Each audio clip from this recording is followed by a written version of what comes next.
Greetings, soldiers of Godric. I'm Kevin, and this is 11 Elden Things in Stormhill.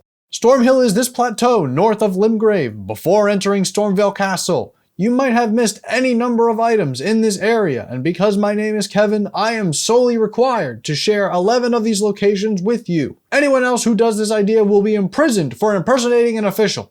Before I get to the locations, I'll inform you on what info I will be discussing and avoiding, as well as providing a map-only option for those who want a more blind experience, so stick around, spoiler-free gang. Okay, now that the intro's out of the way, I'm gonna drop that voice impression.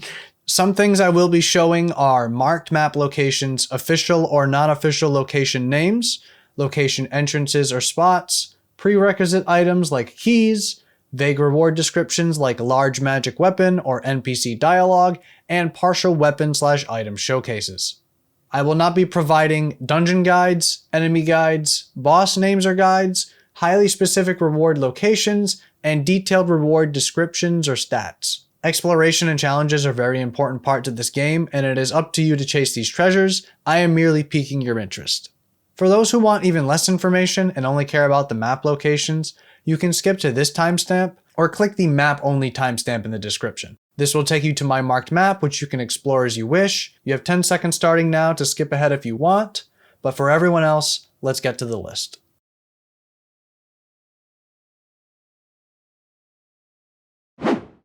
Our first location is to the south, at the entry gate to Stormhill. If you choose to come up here, you will be rewarded with a charm that is good for bow usage. Since we are in this area, I would like to mention that the Everjail right nearby is rather difficult. Casters may have an easier time in this fight, and if you're a melee class, I pray for you. Beating the Everjail rewards you with a strong faith miracle, however you need very high faith in order to use it. Regardless if that sounds desirable to you or not, I would attempt this area just for the experience. Our second spot is located here in left Stormhill. Here you will find a useful spirit summon that you can play around with. You may be familiar with this if you watched anything about the network test. Spot 3 is to the far north past this broken bridge. At first glance, you would think there would be nothing here, but if you actually go to the end of the bridge, there's a pathway that leads to some goodies. Here you can get an Ash of War that might be useful on your shield. You could also use this path to bypass the castle if you wanted to, but I would recommend against that. Spot number 4 is located here at the top of this ledge. Here you will find another wondrous physic piece to further customize your personal potion. Spot 5 on our list is located here at the War Master Shack. There's an NPC here that sells you sword arts, but that's not the main reason I'm bringing up this spot. If you were to travel here at nighttime from a different location, you may be surprised as to what you find. Completing this encounter will reward you with a bearing which allows a different NPC to sell bones. What a great reward. Spot 6 is located here on this ruined structure. Similar to Spot 5, if you were to come here at night, you may be surprised at what you'll find.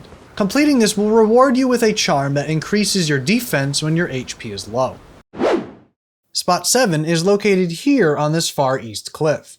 Here you'll be able to get a sword art that buffs your character. Very nice, very shiny. Spot 8 is located beneath the cliff of location 7. Here you will find the entrance to the death-touched catacombs. For those who did not pick the samurai starting class, here you can find a Uchikatana. There is also a very useful charm to use for critical attacks. Spot 9 is located to the far northeast point of Stormhill. Here you will find a charm that enhances your attacks on horseback. Yeah, boy. Spot 10 is located at the bottom of this ravine. This area is on the border of Stormhill and Limgrave. However, I decided to include it in this list because you might have missed it earlier on. This spot is called High Road Cave, and here you'll be able to find a curved sword and a charm that increases your damage with lower equipment loads. Our 11th and final location is located here in eastmost Stormhill. Here you will find one of my favorite NPCs that are in this game so far. If you were going to pick one place to check out on this list, make it this one.